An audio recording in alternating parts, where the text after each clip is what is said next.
보혈로 덮노라. 예수 그리스도의 보혈로 덮노라. 예수 그리스도의 보혈로 덮노라. 아멘. 예수님의 십자가의 보혈의 능력이 여러분을 영적으로나 정신적으로 육체적으로 덮고 강건하여질 줄로 믿습니다. 여러분, 주전 431년에 벌어진 그리스 도시국가 스파르타하고 아테네하고 이렇게 싸움이 벌어졌습니다. 가난한 농업국인 이 스파르타는 강한 군사력을 가진 아테네의 상대가 되지를 못했습니다. 아테네는 그때 당시에는 세계 최강의 해군력을 가지고 있었고 병사들도 많았고 인구도 많았습니다. 그에 비해 이 그리스 스파르타는 인구도 적었고 전쟁 경험도 그렇게 많지 않고 무장된 병사도 적었습니다. 소련, 지금 러시아하고 우크라이나하고 똑같죠. 그런데 전쟁의 결과는 스파르타가 승리를 합니다. 작은 도시국가, 전쟁 경험도 없고 무장한 병사도 적은 이 스파르타가 승리를 하게 되거든요. 그 승리의 원인은 딱 두 단어입니다. 교만과 겸손. 아테네 왕은 스파르타의 능력, 경험 이런 것들을 무시하게 되죠. 그냥 안이한 태도로 저것 충분히 이기지? 이게 아테네 왕의 생각이었습니다. 그는 교만이 기고만장했고 전쟁에서 쉽게 이길 것이라고 생각을 한 겁니다. 그에 반해서 스파르타 왕은 자신의 약함을 인정을 하고 반드시 이겨야 한다는 생각으로 철저하게 준비를 합니다. 그는 겸손함으로 최선을 다했을 때에 그 능력들이 나오기 시작해가지고 친밀하게 작전을 짜게 되고 어떤 상황에서도 후퇴하지 않고 강한 결단력으로 전쟁에 승리를 하게 됩니다. 능력은 부족했지만 겸손함으로 임한 스파르타는 결국 승리로 전쟁을 마치게 되죠. 우리가 사순절을 이렇게 보내면서 이번 사순절을 한번 이렇게 생각을 해보자고요. 우리는 그리스도의 군사잖아요. 영적인 전쟁을 계속하고 살아야 됩니다. 그러면 이 영적인 전쟁에서 승리를 하기 위해서는 누구를 닮아야 되겠어요? 예수님을 닮아야 된다고 말입니다. 주님의 십자가의 보혈 안에 나를 엎드려 들어가야 내가 승리할 수가 있다는 얘기죠. 그래서 사순절의 영적 생활에 대한 얘기를 우리가 오늘 해보려고 합니다. 사순절, 이 사순절은 언제나 제 수요일로부터 시작이 되거든요. 부활절까지 40일 동안을 얘기한 것을 사순절입니다. 예수님의 십자가의 고난을 묵상하고 주님의 십자가의 그 보혈 밑으로 이렇게 묵상하며 들어가는 그런 시간이다 그 말입니다. 금년에는 3월 2일 벌써 시작이 됐습니다. 3월 2일 바로 성의 수요일부터 시작해가지고 이날부터 쭉 해서 4월 16일까지 40일간이거든요. 주일을 뺀. 그래서 4월 17일을 부활주일로 우리가 지킵니다. 원래 1세기 때는 이 사순절이 단 40시간을 지켰습니다. 왜 그랬냐? 예수님께서 무덤에 계실 때 40시간 계셨거든요. 그래서 그 40시간을 지키자라는 의미가 있었고 그것이 3세기에 들어서 6일 동안 그 다음에 주일을 지키게 되고 6일 동안만 지키자 하고 다시 이거 조금 그런다 그래서 365일에 11조인 36시간을 우리가 사순절로 지키고 묵상합시다. 그렇게 정했습니다. 그러다가 731년 로마의 샤르 대제 때에 4일을 더 플러스를 해가지고 40일을 지키게 됩니다. 어느 지역은 70일을 지키기도 합니다. 그러면 이 40의 의미는 왜냐하면 이 40이라는 수는 바로 성서적인 의미에서 준비거든요. 준비이기 때문에 40일이라는 성서적 의미는 준비입니다. 여러분, 우리가 준비를 잘 했을 때, 그잖아요. 사순절 주님의 십자가의 의미를 깊이 깨닫고 다 영적으로 다시 한번 섰을 때 우리는 부활의 주님을 맞이할 수가 있다 그 말입니다. 우리가 1년에 한 번씩 이 사순절을 지키는데 이때에 주님의 십자가의 보혈 안에 엎드려 들어가야 되고 주님의 십자가의 은혜가 내 안에 차야 우리가 영적으로 타락하지 않고 이 세상에 휘말리지 않고 우리가 바르게 주님의 거룩한 자녀로서 바르게 살 수가 있다는 얘기입니다. 사랑하는 여러분, 성경을 쭉 이렇게 보면은요, 그냥 하루아침에 뚝딱 되는 일이 있어요, 없어요? 없어요. 모세도 40일 동안에 금식한 후에 이스라엘 지도자가 되잖아요. 엘리야 선지자도 40일 동안에 사막을 쭉 횡단해가지고 어디까지 가요? 호렙산에 올라가잖아요. 거기에서 하나님의 사명을 또 받고 그 사명의 일들을 하죠. 이스라엘 백성들도 그냥 여러분 애굽에서 나와가지고 그냥 막 이렇게 가나안 땅으로 들어간 게 아니죠. 40년 동안 하나님의 백성으로 이렇게 만들어지는 과정이 40년입니다. 그렇게 훈련을 받고 약속의 땅에 가나안 땅에 들어가게 됩니다. 여러분, 예수님도 공생이 시작하시기 전에 며칠을 해요? 그렇죠. 40일 금식하시고 공생이 시작하는 것을 봅니다. 그러므로 우리도 매년마다 이 40일을 그런 의미로 생각하고 영적으로 준비하고 다시 주님의 십자가 아래 들어가고 또 무장하고 그래야 우리가 영적인 승리자가 될 수가 있고 주님의 부활에 감격을 받고 부활체의 신앙을 가지고 살아가게 되는 줄로 믿습니다. 이번 사순절 기간을 또 이렇게 묵묵히 주님의 십자가를 생각하고 주님의 보혈의 십자가 아래 우리가 이렇게 대고 허려 들어가서 4월 17일 그 부활주일 때 부활의 영광을 보는 여러분의 삶이 되시기를 간절히 축원합니다. 자, 그러면 이번 사순절 고난 주간에 어떻게 해야 할까? 첫 번째는 주님의 고난의 행적을 먼저 살펴보자는 겁니다. 예수님은 십자가를 지시기 전에 뭐였냐면 예수님의 제자들을 다 모아서 뭐예요? 최후의 만찬을 하잖아요. 성만찬을 했다고 말입니다. 그리고 난 다음에 예수님이 어디로 올라가요? 겟세마네 산에 올라가잖아요. 그래서 겟세마네 목숨을 거는 기도를 하셨어요. 그리고 나서 십자가를 지셨다고 말입니다. 최후의 만찬을 가지신 주님. 우리 주님의 일생은 딱 태어날 탄생부터 시작해서 계속해서 주님의 십자가의 고난을 향한 뚜벅뚜벅 십자가를 향한 그런 삶을 사셨다고 말입니다. 우리 주님께서 자신에게 십자가의 때가 이르자 그동안 따르던 제자들을 다 불러 모으셨어요. 그리고 최후의 만찬을 베푸셨는데 다시 말하면 사랑하는 제자들을 이렇게 여러분 제자들이 배신하잖아요. 그 배신하는 당한 날 그 제자들과 함께 유월절 식사를 나누고자 하신 것입니다. 그래야 예수님께서 친히 수건을 두르시죠. 그리고 대야에 물을 떠와서 제자들의 발을 씻기고 수건으로 닦으십니다. 그리고 식탁에 앉게 하죠. 그들에게 떡과 포도주를 나눠주면서 이것은 내 몸이다, 이것은 내 피다 라고 말씀을 하십니다.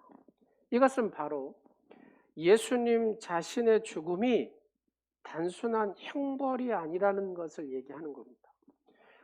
인류를 위해서 자발적으로 희생하신 그 주님을 바로 가르쳐 주신 의미가 여러분 성만찬이라고 생각하시면 됩니다.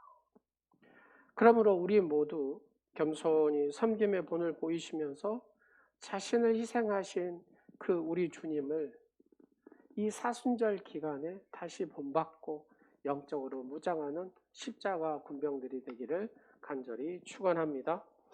자, 이렇게 최후의 만찬, 주님의 그 사랑으로 이 제자들과 함께 했던 이 최후의 만찬을 마치시고 겟세마네 동산에 오르십니다. 겟세마네 동산에 올라서 얼굴을 땅에 대시고 엎드려서 구합니다. 주님이 그 겟세마네 동산에서 그 엎드신 장면을 제가 보고 왔잖아요. 그 바에 얼마나 절절한 주님의 기도의 모습이었을까 하는 그게 그냥 그려지더라고요. 누가복음 22장 42절 말씀에 가라사대 아버지여 만일 아버지의 뜻이거든 이 잔을 내게서 옮기시옵소서. 그러나 내 원대로 마시옵고 아버지의 원대로 되기를 원하나이다 하시니.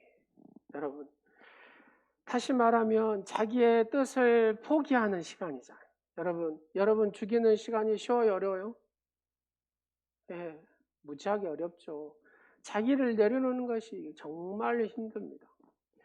자기의 뜻을 완전히 포기하고 하나님 아버지의 뜻을 구하는 기도였으므로 자신의 모든 진액이 다 빠져나왔다고 말합니다.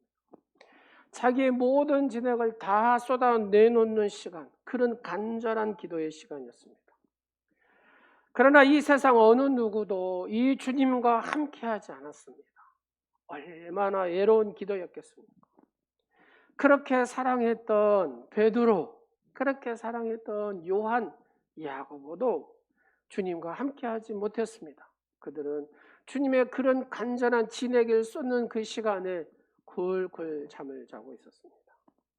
이것은 바로 우리 주님께서 친히 보이신 올바른 기도의 모습이고 애로운 사명자의 모습입니다. 우리 성도에게도 마찬가지입니다. 우리가 코로나로 여러 환경 속에 정말로 외로운 시간입니다. 이럴 때일수록 골방에서 여러분 주님과 깊은 대화를 하십시오. 그리고 외로운 사명자의 모습으로 여러분이 주님과 만났을 때에 주님은 여러분에게 찾아오셔서 위로하시고 만지시고 여러분의 그 문제들을 해결하여 주실 줄로 믿습니다. 바로 이게 겟세마네 기도입니다. 세 번째로 이 겟세마네 기도가 끝난 예수님은 십자가를 지시죠. 가룟 유다의 배신으로 은30에 팔리신 예수님, 가야바의 재판에서 본격적인 고난이 이제 시작이 되잖아요. 그들의 공회도 불법이었고 재판받기 전에 이미 죽이기로 그들은 다 작전을 짜버렸습니다. 우리 주님에 대한 이 무고한 죄, 무죄함을 알고도 이 빌라도는 군중들이 막 요구하니까 그래라 하고 사형 선고를 내려버리죠. 그게 본문의 23장, 누가복음 23장 23절과 24절에 이렇게 나옵니다. 그들이 큰 소리로 재촉하여 십자가에 못 박기를 구하니 그들의 소리가 이긴지라 이렇게 나와요. 그러면서 이에 누가요? 빌라도가 그들이 구하는 대로 하기로 언도했다라고 얘기합니다. 그리하여서 우리 주님께서는 그 고통의 십자가를 지셨습니다. 그것은 바로 하나님 아버지에 대한 순종이고 인류의 죄에 대한 대속의 십자가입니다. 이 십자가는 우리로 하여금 새로운 피조물이 되게 하는 십자가이기도 하고요. 하나님과 우리의 인간을 화목하게 하는 십자가이기도 합니다. 뿐만 아니라 이 십자가가 바로 이 교회의 기초가 되기도 하죠. 그러므로 이 십자가는 우리에게 죄와 하나님의 사랑을 가르쳐 준 것이 바로 이 십자가라고 말입니다. 그래서 성도가 이 십자가 아래 엎드렸을 때 회복이 있고 십자가에 엎드렸을 때 하나님의 치유가 있고 하나님의 이 십자가에 엎드렸을 때 우리가 새로워질 수가 있다고 말입니다. 그래서 매년 사순절 기간 동안에 우리가 십자가를 묵상해야 되고 주님의 십자가 앞에 엎드리는 그런 시간을 가질 때 우리가 영적으로 타락하지 않고 세상의 이 문화에 휩쓸리지 않고 바르게 하나님의 자녀롭게 살아갈 수 있는 줄로 믿으시기 바랍니다. 사랑하는 성도 여러분, 우리 모두 이번 사순절에 예수 그리스도의 고난의 행적에 대해서 자세히 우리가 묵상하고 또 다시 한번 주님을 만나는 기회로 삼으시기를 간절히 축원합니다. 그 다음에 시간이 무슨 시간이냐면요. 이 고난이라는 것을 우리가 한번 좀 생각해 봤으면 좋겠습니다. 그 철로 역정을 쓴 존 본연이 이렇게 고백을 합니다. 인생에서 헤어나기 어려운 깊은 수령을 지나 마지막 벼랑 끝에 섰을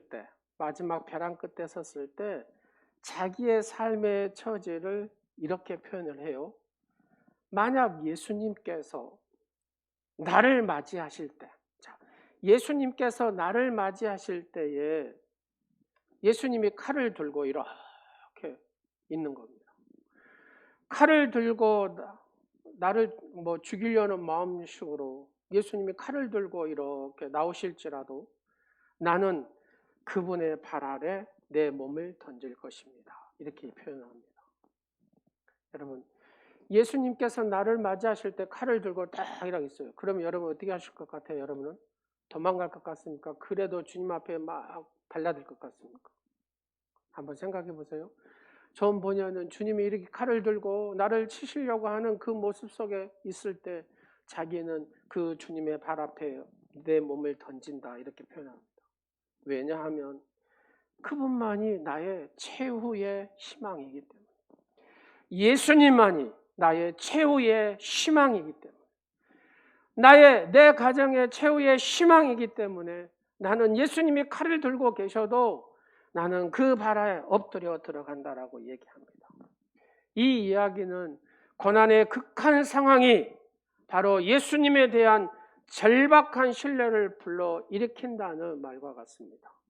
예수님께서는 우리가 고난을 당하지 않고도 그분을 신뢰하고 믿는 것을 더 복되게 여기시고 귀한 신앙으로 평가하시죠. 그러나 평범한 가운데 사는 사람이나 절망의 깊이를 모르고 사는 사람들을 위해 하나님께서는 어떤 폭풍우를 준비하고 계신다는 겁니다. 근데 이 폭풍우는 우리를 흔들어 깨우려는 하나님의 사랑이자 은총의 손길이라고 얘기합니다. 조직신학자 C.S. 루이스는 이 부분을 고난이란 하나님의 메가폰이다라고 표현합니다. 사랑하는 여러분, 너희 중에 고난 당하는 자가 있느냐? 뭐라 그래요? 기도할 것이요. 즐거워하는 자가 있느냐? 저는 찬송할지니라라고 말씀합니다. 그런 의미에서 우리가 이 고난을 한번 생각해 보자는 겁니다. 주님의 십자가의 고난을 생각하고 묵상할 때 우리는 진정으로 주님의 마음을 헤아릴 수 있고 우리의 인생에서 내 인생의 이 고난에서도 이겨낼 수 있는 힘이 거기에 있는 줄로 믿으시기 바랍니다. 두 번째로 회개의 기회로 삼아야 된다는 겁니다. 뭘 회개해야 되냐 그러면 하나님이 내게 베푸신 은혜를 잊어버리고 사는 시간들을 회개하라는 겁니다. 두 번째로 뭘 회개해야 되냐? 하나님의 자녀로서 나를 잘 관리하지 못한 것을 회개하라는 겁니다. 세 번째로 뭘 회개해야 되냐? 하나님께서 내게 사명을 주셨는데 그 사명에 방관하고 충성하지 못한 것을 회개하라고 말씀합니다. 부흥사 제임스 로빈슨이 이렇게 미국을 전 지역에 다니면서 9일씩 부흥성회를 했답니다. 9일씩. 한 번은 오하이오 그 지역에 가가지고 부흥회를 하는데 시간이 한 절반쯤, 날짜 중에서 한 4, 5일쯤 됐을 때에 그 어떤 한 남자가 어떤 한 가정을 찾아갔습니다.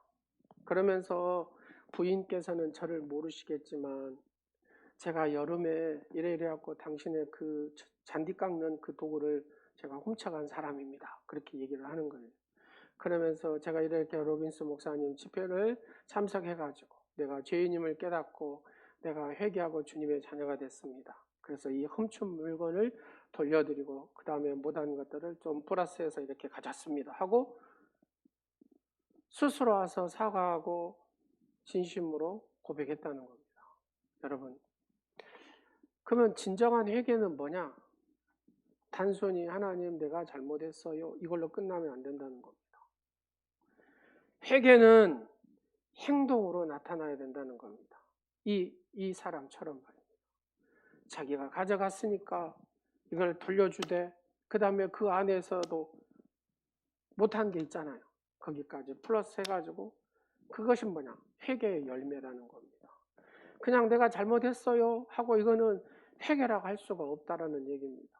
거기에 대한 회개에 합당한 열매, 그 삶으로 맺어야 그게 회개라는 얘기입니다. 첫 번째, 하나님의 은혜를 잊었던 것을 회개하라는 겁니다.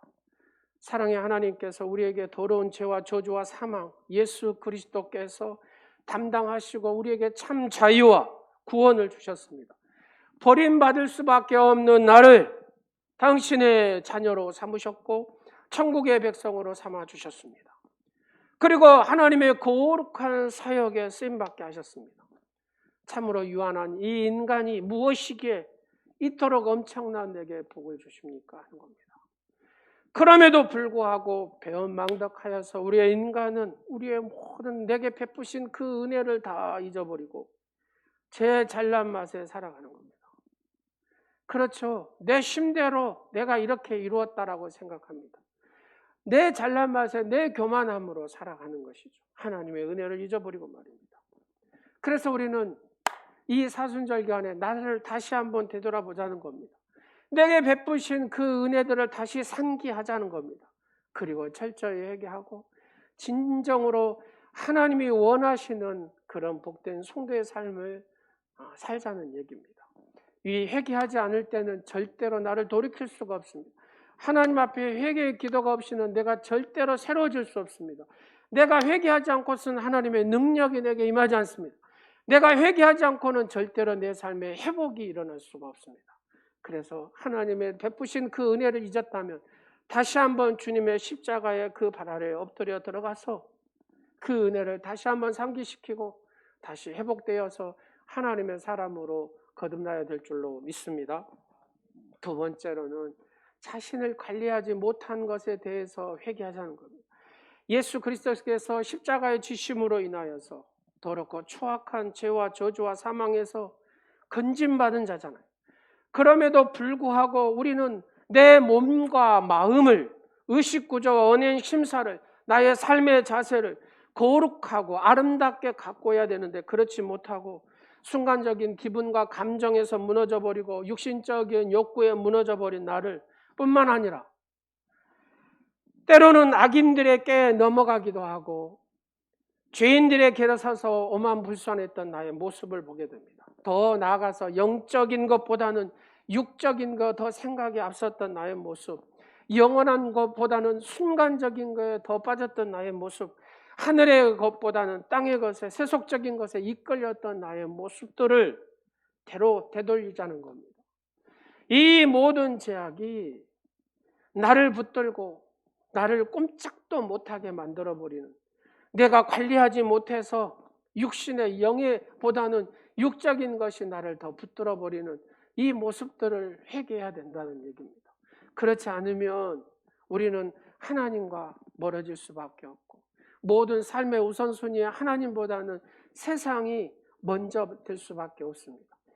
이 자리에 우리가 주님의 십자가의 볼 앞에 내가 엎드리지 않으면 나도 모르는 사이에 순간순간 우리는 계속해서 하나님과 멀어지게 되고 육적인 삶이 나를 붙들게 되고 하나님의 자녀의 모습이 전혀 없어지게 된다는 얘기죠. 그러다 보니까 이렇게 사는 사람이 어찌 주님의 사명 앞에 내게 주신 그 사명을 내가 자각하고 그 사명 앞에 충성을 다할 수 있겠습니까? 그러지 못하죠. 그래서 한 가지 우리는 이 세상에서 어떤 누구보다도 하나님의 은혜를 많이 받은 사람이다 그러면 다 놔두고 내가 하나님의 자녀된 게 이 하나만 생각해도 어쩌요? 이거는 어떤 거하고도 계산할 수 없는 큰 은혜를 받은 사람이다. 다시 말해서 하나님께서 우리들에게 맡기신 일, 참으로 귀하고 값진 일들입니다. 죄인을 구원하는 일, 죽을 사람을 살리는 일, 병든 사람을 고치는 일, 그러잖아요. 낙심되고 좌절된 사람들에게 일으키는 일, 절망하는 자에게 희망을 주는 일, 파괴된 가정을 하나 되게 하는 일, 파괴된 자연을 회복시키는 일. 여러분, 우리가 사는 이 지구가 얼마나 오염이 돼 있어가지고 기후 변화로 인해서 여러분 정말로 얼어있는 이 알래스카나 시베리아가 다 지금 다 녹아내려 버린다고 하잖아요. 얼마나 비가 또 많이 오는지 상상을 초월한 막 폭우로 인해서 문제가 생깁니다. 여러 상황 속에 이 기후변화, 결국은 뭡니까? 탄소를 너무 많이 배출해가지고 지금 이 대기권이나 성층이 문제가 생겨가지고 이 기후변화가 일어서 지금 우리가 겪고 있는 이런 코로나나 뭐 오미크론 뭐 이런 것들이 와서 오늘도 어제 계속 전화를 많이 이렇게 지금 오미크론 우리 성도들도 걸리신 분들이 많이 있는 것 같아요. 사랑하는 여러분, 그래서 우리가 이제 이번 2020년 탄소 금식을 합시다. 그래도 우리가 조금이라도 일회용을 좀 덜 쓰고라도 탄소를 배출하는데 좀 노력해 봅시다. 그래서 탄소 금식을 이제 청해적으로 하고 있는 겁니다. 사랑하는 여러분, 아름답고 귀한 사명을 우리에게 맡겨주셨는데 우리는 주님의 십자가 안에 다 엎드리지 못하면 이 사명이 뭔지도 모르고 그냥 지나가 버리는 인생이 되고 만다는 겁니다. 그러므로 우리 모두 우리의 인생의 주인이시고 관리자이시고 생사벽의 주관자가 되시는 그 하나님 앞에 철저히 내가 엎드렸을 때에 다시 한번 우리의 신앙이 회복이 되고 하나님의 놀라운 그 사명 앞에 충성할 수 있는 하나님의 사람이 되는 줄로 믿으시기 바랍니다. 세 번째로 훈련과 교육의 시간이라는 것. 여러분, 신앙생활은 훈련입니다. 그러잖아요. 신앙생활은 철저히 훈련입니다. 훈련이 안 된 신앙은 있어요. 30년이 되고 40년이 돼도 똑같아요. 처음에 믿었던 그의 모습이나 30년 후의 모습이나 똑같아요. 왜요? 훈련되지 않으면 그렇습니다. 교육받지 않으면 똑같습니다. 어쩌면 권사님이 돼도 똑같아요. 훈련되지 않은 장로님 똑같습니다. 병신도 하고 똑같아요. 상하고와 생각과 행동과 모습이 똑같습니다. 여러분, 교회에서 그래도 직분자는 많은 대우를 받잖아요. 목사도 마찬가지고. 세상에서 뭔 대우를 얼마나 받겠습니까? 그렇잖아요. 장로님 하잖아요. 권사님 하시잖아요. 그래 안 그래요? 목사님 하잖아요. 세상 가면 이런 대우 받아요? 못 받습니다. 그렇잖아요. 그래서 우리는 내가 하나님의 직분자로서의 삶이 이만큼 대우를 받기 때문에 그만큼 사명도 감당해야 된다 그 말입니다. 할렐루야. 영성신학자 헨리 나우에는 영성 수업이라는 책에서 예수님을 통하여 우리가 세 가지를 배워야 된다라고 표현하거든요. 첫 번째는 뭐냐면 고독이에요. 여러분, 코로나를 통해서 얼마나 고독하십니까? 얼마나 힘드십니까? 그러면 이 고독 가운데 뭐 하라고요? 기도를 통해서 하나님과 교제하라는 겁니다. 성도에게 고독은 기도를 통해서 하나님과 깊은 교제를 하라는 거예요. 이게 첫 번째입니다. 두 번째는 공동체인데요. 이 공동체는 예수님께서 제자들과 함께 이 공동체를 이루셨어요. 그리고 어떻게 해요? 더불어 사는 방법을 가르쳤다고 합니다. 어떻게 해요? 믿음으로. 교회의 공동체는 더불어서 믿음으로 어떻게 사는가를 잘 보여줘야 된다 그 말입니다. 사랑하는 여러분, 온누리 공동체를 통해서, 여러분 셀 공동체를 통해서 예수님의 제자로서 더불어서 어떻게 믿음으로 우리가 살아갈 것인가를 서로 고민하고 서로 협력하고 그렇게 살아가는 것. 바로 이걸 통해서 우리가 예수님이 제자들과 함께 더불어 살았던 믿음의 모습들을 보고 우리도 그렇게 살아가야 된다는 겁니다. 세 번째로 사역도 마찬가지입니다. 예수님의 사역은 핵심 단어가 뭐예요? 긍휼과 사랑이잖아요. 예수님의 모든 사역은 긍휼과 사랑입니다. 긍휼과 사랑. 그래서 우리의 모든 사역도 뭘로 끝나야 됩니까? 긍휼과 사랑으로. 사랑하는 여러분, 우리의 모든 사역 하나하나가 정말로 예수님의 마음을 가지고 긍휼과 사랑으로 주님 앞에 배우는 저와 여러분이 되시기를 간절히 축원합니다. 그래서 신앙생활에는 훈련이라는 게 필요합니다. 우리는 언제나 하나님 앞에서 기도의 훈련이 필요하고 언제나 말씀의 훈련이 필요합니다. 예수님은 우리에게 기도의 본을 보이셨고 말씀의 본을 보이셨거든요. 그리고 그의 삶의 본을 보이셨습니다. 여러분, 모세도 40년 동안 뭘 받았어요? 훈련을 받았잖아요. 훈련을 받고 민족의 지도자로 쓰임을 받았다 그 말입니다. 이스라엘 백성도 광야에서 40년 동안 훈련을 받았어요. 여러분, 우리도 이 광야에서 뭘 받아야 된다고요? 훈련을 받아야 된다. 기도의 훈련, 말씀의 훈련, 그 훈련들을 통해서 예수 그리스도의 자녀로서의 본을 보이는 삶을 살아야 될 줄로 믿으시기 바랍니다. 그래서 성경에서 하나님께서는 우리의 성도들을 독수리같이 훈련시킨다 그래요. 여러분, 독수리는요, 어미 독수리가 이렇게 그 새끼 독수리를 몰고 가다가 탁 놔버립니다. 그 새끼 독수리가 살아보려고 바닥바닥바닥 막 하잖아요. 그때 밑에서 쭉 해가지고 어미 독수리가 쫙 해갖고 덩어리에다 툭 받잖아요. 이거를 수십 번 한다고 말이에요. 그렇게 해서 독수리가 어째요? 훌륭한 독수리, 새의 왕이 되는 겁니다. 여러분, 절대로 훈련받지 않으면 안 됩니다. 그래서 성도도 훈련을 받아야 십자가의 군병이 되는 줄로 믿으시기 바랍니다. 여러분, 훈련되지 않은 군사는 쓸모가 없어요. 쓸모가 없어. 성도는 십자가의 군병이다 그 말입니다. 우리의 생명이 닿을 때까지 끝까지 훈련을 하여서 강력한 십자가의 군병으로 쓰임받기를 간절히 축원합니다. 그래야 기도원의 300용사처럼 쓰임받게 된다는 얘기죠. 두 번째로는 주님이 고난받는 그 자세를 배워보자는 겁니다. 사랑하는 제자에게 배신을 당했습니다. 그렇잖아요. 배신 당했잖아요. 예수님이 그들을 미워했습니까? 원망했습니까? 그렇지 않았습니다. 흠없고 점없고 없으신 거룩하신 분이 더럽고 초한 인간의 죄악을 대신 지시고 가진 멸시와 천대를 받으시면서 십자가 고난을 당하셨지만 조금도 그 십자가를 거부하지 아니하시고 십자가를 지신 분이 우리 주님이신 줄로 믿으시기 바랍니다. 그래서 오늘 본문 8절 말씀을 한번 보실까요? 다 같이 한번 8절을 보도록 하겠습니다. 시작. 그는 곤욕과 신문을 당하고 끌려갔으나 그 세대 중에 누가 생각하기를 그가 산자의 땅에서 끊어지고 마땅히 형벌을 받을 그 내 백성의 허물을 인함이라 하였으리. 그렇습니다. 주님은 예수 그리스도의 은혜로 우리는 이 은혜로 모든 십자가의 고난을 다 당하신 예수님의 그 은혜로 우리가 구원을 받은 존재인 줄로 믿으시기 바랍니다. 그러므로 우리들도 예수 그리스도를 구주로 믿고 복음을 전함으로 그러잖아요. 복음을 전함으로 받은 고난이 있다면 내가 이 사람한테 예수 그리스도의 복음을 전했어요. 근데 이 사람이 성질을 내고 눈꼴 막 했었고 이런 고난을 받으면 우리도 주님의 고난 받으심의 그 자세를 보게 되는 거라는 겁니다.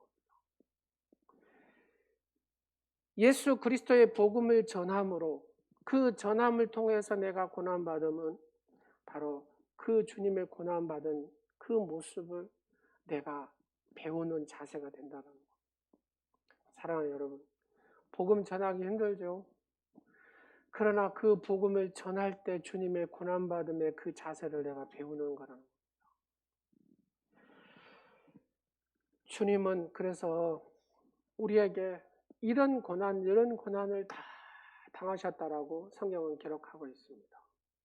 그러면 성도가 해야 될 게 뭐냐? 그 예수님을 나의 구세주로 삼은 사람은 결국은 내가 복음의 전함을 통해서 고난을 받은 자가 되어야 된다는 거예요. 이게 영적인 원리잖아요. 그래야 누구를 닮은 삶을 살 수 있어요? 예수님을 닮은 삶을 살 수가 있다는 겁니다.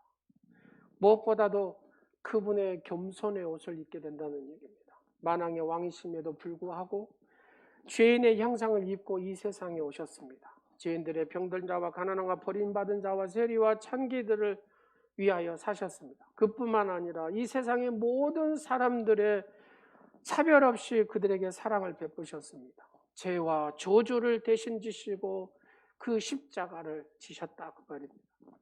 무엇보다도 하나님의 뜻대로 처절한 순종과 인류를 위한 그분의 아낌없는 희생은 우리가 영원히 본받아야 할 삶의 자세라는 얘기입니다. 우리는 그것을 조금이라도 내가 그 주님의 그 사랑을 이해하고 그 사람을 닮은 삶을 위해서는 짧은 시간이 아니라 오랜 훈련이 필요한데 예수 믿는 순간에 어째요? 우리가 거룩한 신분으로 바뀌었잖아요. 그죠? 여러분, 거룩하신 예수님을 모시고 사는 여러분은 거룩한 자다 그 말입니다. 그래서 거룩한 신분을 얻은 자다 그 말입니다. 거룩한 신분을 받은 사람은 어떻게 살아야 되냐? 이 거룩을 완성시키는 삶을 살아야 된다는 겁니다. 예. 거룩한 신분을 받았기 때문에 여러분 그러잖아요. 예를 들어서 대통령이 됐어요. 대통령이 되면 대통령 한마디로 그 5년 동안에 대통령의 역할을 잘 해야 존경을 받잖아요. 근데 그 역할을 못하면 어째요? 탄핵돼가지고 쫓겨나잖아요. 보십시오. 우리는 거룩한 신분을, 하나님의 자녀의 신분을 받았다 그 말입니다. 근데 이 신분을 완성시키기 위해서는 평생 걸린다는 겁니다. 거룩한 신분을 완성시키기 위해서는 거룩한 길을 쭉 가야 된다 그 말입니다. 근데 그 길이 지름길이 없어요. 여러분, 예수님을 매일매일 그 주님과 대면하는 삶을 살아야 되고 그 주님의 말씀을 붙드는 삶을 살아야 된다 그 말입니다. 이것을 다른 말로 거룩한 습관을 가져야 된다라는 거예요. 거룩한 습관을 가져야 거룩을 완성을 시킬 수가 있다 그 말입니다. 자, 구원은 하나님의 은혜로 믿음으로 구원을 받습니다. 그러나 이 거룩은 은혜의 수단인 바로 이 영적인 훈련을 통해서 완성을 해가는 거다 그 말입니다. 그래서 우리가 어렵고 힘든 가운데서도 그래도 말씀을 붙들고 기도하고 매일같이 그렇게 하고 살아야 된다 그 말입니다. 그것이 거룩한 신분을 받은 성도의 삶이다 그 말입니다. 사랑하는 여러분, 매일같이 한 절의 말씀이라도 붙들고 기도하는 여러분 되시기를 간절히 축원합니다. 예수 그리스도의 십자가의 보혈 앞에 내가 엎드려서 이렇게 들어가는 것, 이것은 내가 거룩한 습관을 붙들고 다시 하나님 앞에 새롭게 거듭나기를 원해서 그러는 거죠. 말씀을 마치도록 하겠습니다. 우리 모두 이번 사순절 기간에 신앙인으로서 갖춰야 할 능력을 구비하기 위해서 골방이 필요하죠. 나하고 1대1로 주님과 대면하는 골방이 필요합니다. 어디 방에 들어가서 있으라는 소리 아닙니다. 주님과 기도의 시간이 필요하다 그 말입니다. 때로는 내 육이 막 일어나면 어떻게 해야 돼요? 굶으면 돼요. 육이 막 일어나면 굶으면 딱 꺾입니다. 예, 난 성질을 못 참, 굶어보세요. 3일만 굶으면 성질 확 잡힙니다. 예, 굶으면 돼요. 금식하라는 소리죠. 그리고 그걸 쏟아내라는 어떻게 해요? 복음 전파로. 예수님을 전하는 것으로. 그리고 태신자를 섬김으로. 여러분, 태신자 품는 기간이잖아요. 한 영혼을 품고 그렇게 나를 철저히 훈련시키는 것이 거룩을 완성시키는 과정이다 그 말입니다. 주님께서 고난받으신 모습과 삶의 자세를 우리가 본받아서 정말 우리의 신앙의 기본이 다시 다져져서 새롭게 기초함으로 하나님이 기뻐하시는 우리 오늘의 지체들이 되시기를 간절히 축원합니다. 기도하겠습니다. 사순절을 통하여 고난의 주님의 행적을 바라보며 다시 한번 무장합니다. 내게 베푸신 그 은혜를 잊어버린 것들을 다시 회복하게 하시고 영적으로 하나님의 자녀의 이 자신을 관리하지 못함을 회개하게 하시고 그리하여 진정한 하나님의 사명자로 충성스러운 사명자로 쓰임받는 오늘의 지체들이 되게 하옵소서. 늘 기도와 말씀으로 신앙 훈련하여서 주님의 겸손한 자세를 배우게 하시고 주님의 삶을 본받아서 신앙의 기본으로 돌아가 새롭게 기초를 쌓는 이번 사순절 기간이 되게 하옵소서. 예수님의 이름으로 기도드립니다. 아멘. 죽임 당하신 어린 양 우리를 찬양을 드리겠습니다.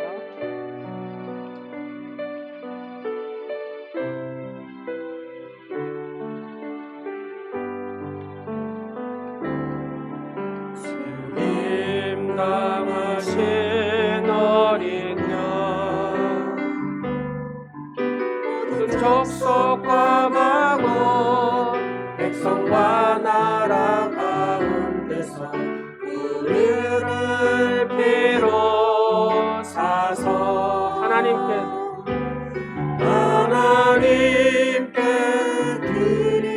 드리셨네. 죽임 당하신 어린 양 우리들은 나라와 제사장 삼아 주셨으니 우리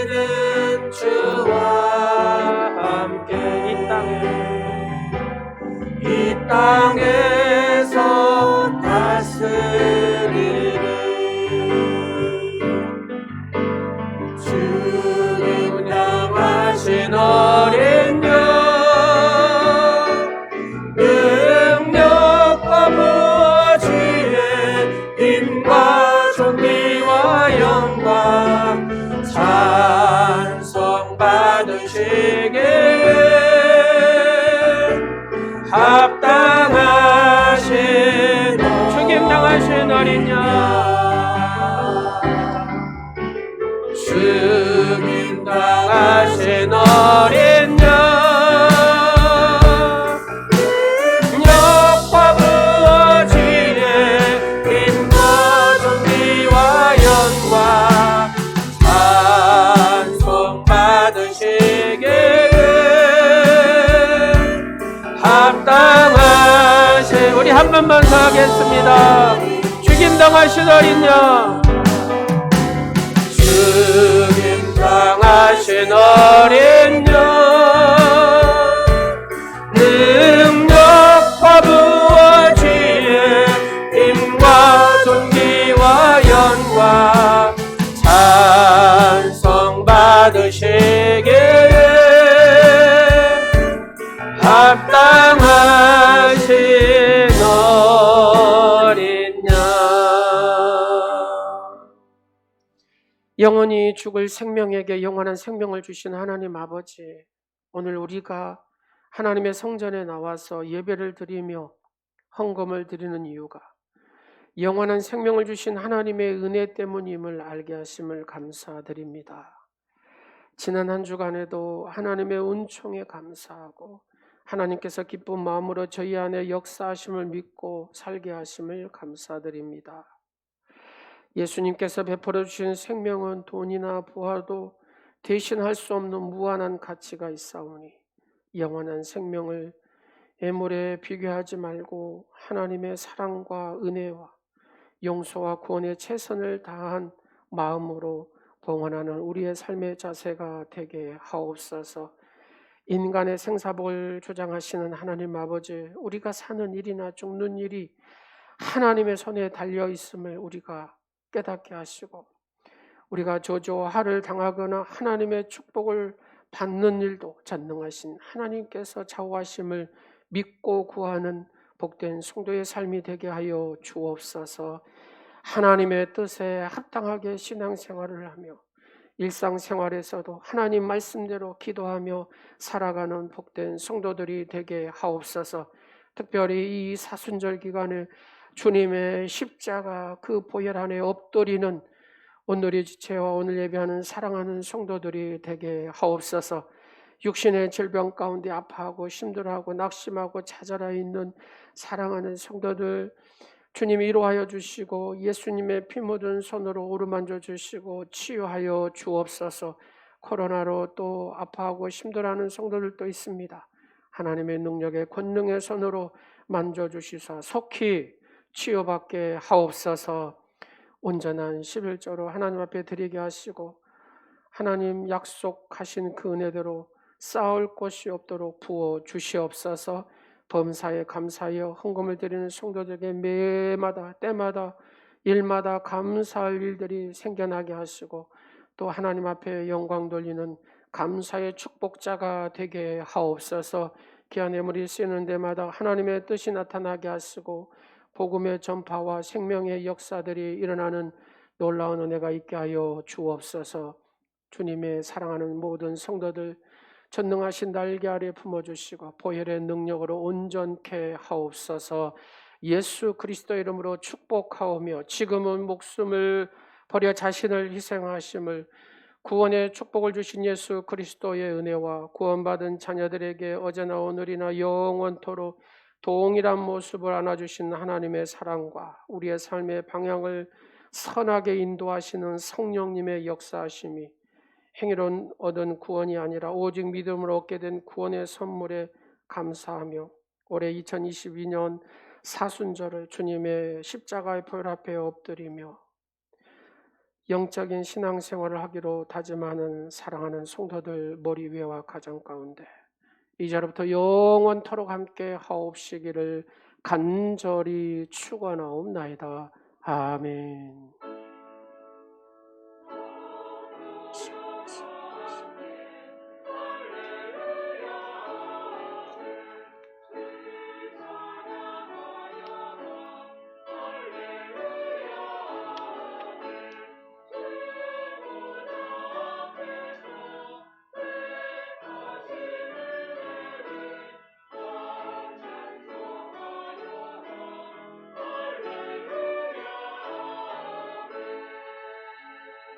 하나님께 영광의 박수 드리겠습니다.